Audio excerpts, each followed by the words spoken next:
Já estamos de volta com o programa em pauta, viu? Aí como o intervalo ele é rápido, é claro, porque não tem propagandas. Você está na TV Canção Nova, essa TV a serviço da vida, da esperança, da boa notícia, como o programa em pauta está fazendo hoje uma sadia, saudável, mas porque não tensa reflexão sobre este drama brasileiro que é a realidade carcerária, não é verdade?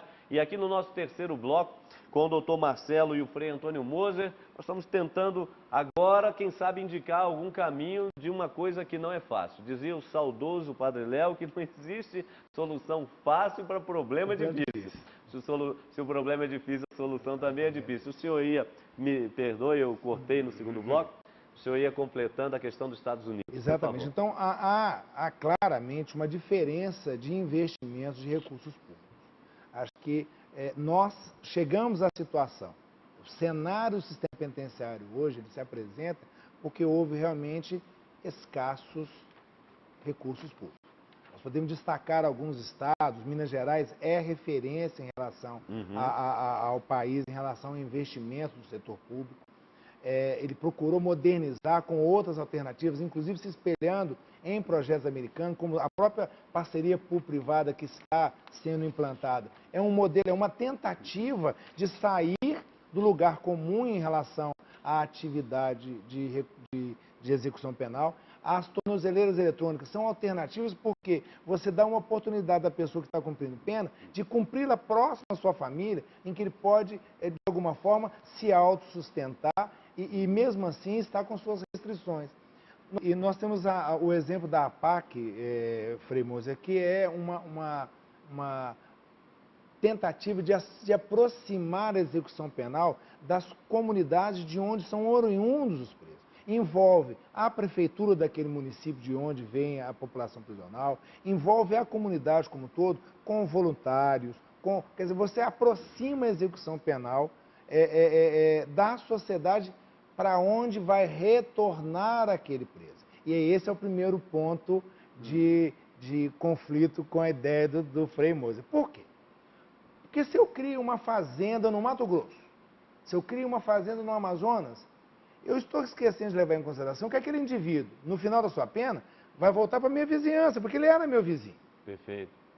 Eu preciso, de alguma forma, desenvolver próximo à comunidade dele, mas com condições ideais, com a aplicação da lei, com projetos de inclusão. Eu acho que nós, às vezes, Frei Moser, não sei se eu, por favor, se o senhor estiver errado, por favor, me critique. Nós deixamos, às vezes, de falar coisas que talvez mudassem o perfil. Por exemplo, eu sei que está mais avançado, mas eu já vou começar a falar disso. Nós precisamos de política pública de geração de renda.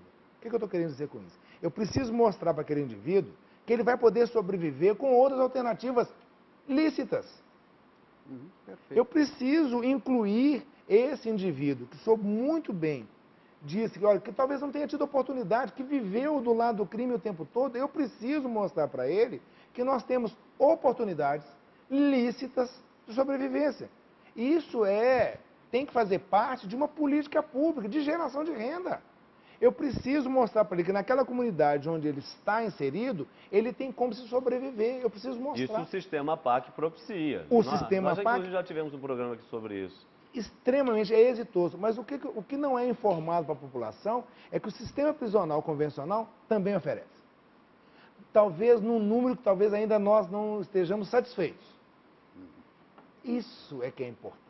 Nós temos diversos empresários que estão atuando dentro do sistema penitenciário, principalmente o sistema penitenciário mineiro, dando cursos de empreendedorismo, criando estruturas de emprego. Nós temos exemplos fabulosos nesse sentido. Então, eu acho que nós precisamos ampliar. Mas nós não podemos ampliar se nós não fizermos executar a lei no que está preconizado. Padre Hamilton, se eu sou uma pessoa que estou em privação de liberdade, mas eu não sei nem quando começa a minha pena ou nem quando ela termina. É claro, fica numa situação complicada. Mas olha, doutor Marcelo, nós estamos aqui para brigar mesmo. Que bom. A minha fazenda, um bom combate. A minha fazenda não fica no Mato Grosso, não. A fazenda Diga, não, eu acho Porque que se foi fosse muito no bem. Mato Grosso, ele não convidava ele para uma pescaria, Não, né? nem na Amazônia. Não, eu acho que foi muito bem lembrado. Quando a gente pensa nessas alternativas, seria uma ideia, mas eu concordo plenamente, próximo do seu meio ambiente. sim, não é transferir de um lado para o outro, Sim, e de avião a jato, né? De um lado para o outro. Isso não dá, não. Eu acho que o senhor foi muito feliz em lembrar isso. A comunidade toda tem que se sentir corresponsável e dar essa oportunidade. Eu gostei muito. E que bom, mineiro tem coração bom, né? Mas não sei se todo empresário é assim generoso. Sim. Mas realmente, se não for por aí, cursos, atividades, quando eu digo trabalho, não é forçosamente trabalho, digamos, produtivo nesse sentido usual da palavra, mas atividades intelectuais, palestras, enfim, exercícios e assim por motivacionais, diante. né? Evidentemente que há lugares onde isso acontece, Perfeito. mas o que aparece na mídia são verdadeiras feras dentro de jaula. Né? Talvez não retrate o todo, né? Retrate uma parte. E aí fica justamente essa pergunta que a maioria das pessoas acaba se fazendo, ou seja, e nós fomos fazer essa pergunta nas ruas, ou seja, construir mais presídios acabaria, afinal das contas, com a rebelião de presos? Qual seria a solução, então? Vamos acompanhar o que as pessoas responderam. Não, eu creio que não. Eu creio que não, porque, imaginem, a construção dos que existem já está problemática. O que resolveria essa questão são as autoridades assumirem realmente aquilo que lhes cabe. Eu acho que a superpopulação dos presídios é um fator que influencia a violência. Eu acho que deveria haver mais trabalho comunitário para os presos, para eles poderem ocupar o tempo ocioso. Não só construir presídios, mas programas para ocupar o tempo ósseo.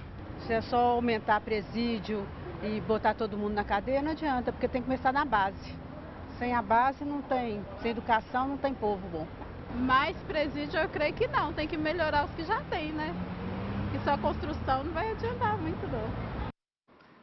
Tá aí, realmente, né? Parece que as pessoas nas ruas estão na sintonia com o que nós estamos conversando aqui, doutor, e de modo que os presídios, as cadeias, não sejam apenas escolas do crime, mas, de fato, lugares em que a pessoa deva ser punida enquanto tal, de acordo com o rigor da lei e a punição impressa, mas, por outro lado, também, que possa ter uma segunda chance.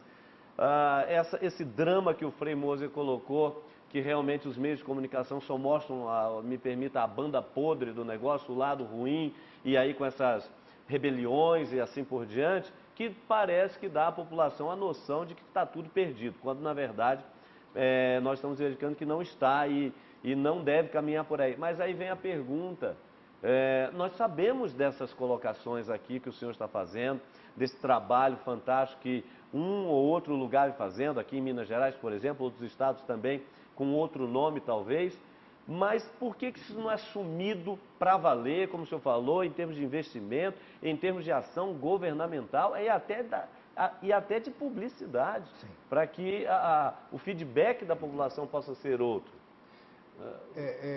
Padre Hamilton, a gente, por ser mineiro, já tem na nossa natureza essa certa timidez, de ser muito discreto. Eu penso que o senhor falou uma coisa fundamental. Nós precisamos da publicidade, porque a sociedade, apesar de um trabalho da mídia na contramão, ela responde exatamente à análise, ela faz a análise. Ela não é conduzida. Não é conduzida. Ela faz a crítica. E isso é fundamental. Eu penso que nossas ações no sistema penitenciário, elas precisam ter efetiva postura de chefe de Estado. Eu acho que à medida em que ele chama para si a responsabilidade de uma política, ele tem que conduzi-la, desculpe a expressão, Frei Moser, mas com mão de ferro. Ele precisa fazer com que aqueles recursos cheguem realmente naquela ação, que essa coisa da corrupção não nos assole, não nos amedronte, para que o resultado aconteça. Eu acho que nós precisamos de uma ação de governo forte, correta, direcionada. Mas eu acho fundamental, Padre Hamilton, que nós trabalhemos com prevenção. Perfeito. Com prevenção. Se o senhor me permitir, Sim. nas manifestações que eu recebi hoje, com essas coincidências da vida, que eu viria para cá, eu recebi uma manifestação, que se eu me desculpe a ignorância, não vou saber a origem dela, mas ela vai refletir muito o que nós estamos falando. Sim. Estava escrito na manifestação, estava escrito assim: educai as crianças e não será preciso punir os homens. Então nós não precisamos trabalhar só política pública prisional. Perfeito. Nós precisamos preparar a nossa sociedade para que ela se aproxime, como o Frei Moser disse, por exemplo, de não precisar encarcerar ninguém. Claro. Então, assim, política pública, ela vai levar a sociedade a essa condição de uma convivência pacífica, de nós conseguirmos oportunidade igual para todos. É difícil falar isso, né? Parece uma utopia. Uma utopia. Mas água mole e pedra dura, tanto bate até que fura. Eu penso isso. Sabe como? Eu também. Ô, Frei Moser, é claro que a gente não pode deixar de mencionar aqui o papel que exerce, que já exerceu e continua a exercer a igreja, e até no caso que é a igreja católica, claro, as igrejas cristãs no seu todo, né, as igrejas protestantes, pentecostais, etc., além de outras religiões, inclusive, mas esse papel da igreja como educadora também, tanto no caráter preventivo quanto socializador, evangelizador, o que tem sido feito e o que pode ser dito em relação a isso? Olha, normalmente, onde existe uma prisão, a diocese respectiva tem ao menos um sacerdote encarregado de organizar aquilo que a gente chama pastoral carcerário. Perfeito. Né? Então, eu acho que há uma sensibilidade. Talvez não corresponda às necessidades, mas, em todo caso, há uma sensibilidade. Segundo lugar, sem essa formação prévia, ética, né, e educação, como foi insistido, mas que educação? Com conteúdo religioso, que seja budista, shintoísta, não interessa, mas onde a pessoa, ela nasça, cresça, se desenvolva, tendo a compreensão de que não é onipotente, porque atrás do crime existe esse certo sereis como Deus. Ninguém me pega, ninguém me barra, não é? Quer dizer, há uma prepotência, tudo. não é? Sobretudo dos, digamos, criminosos assim, em escala maior. Agora, importância, portanto, da educação, da família, mesma coisa. Gente, se não tem família, quadro familiar desfeito, normalmente vai por aí. E aí vem a droga, e junto com a droga vem o crime, e aí já perde o respeito, o medo. Bom, outra coisa que eu queria ainda acentuar, além dessa pastoral, que eu acho que cabe a nós, da igreja, e as várias igrejas aí evangélicas também, acentuar.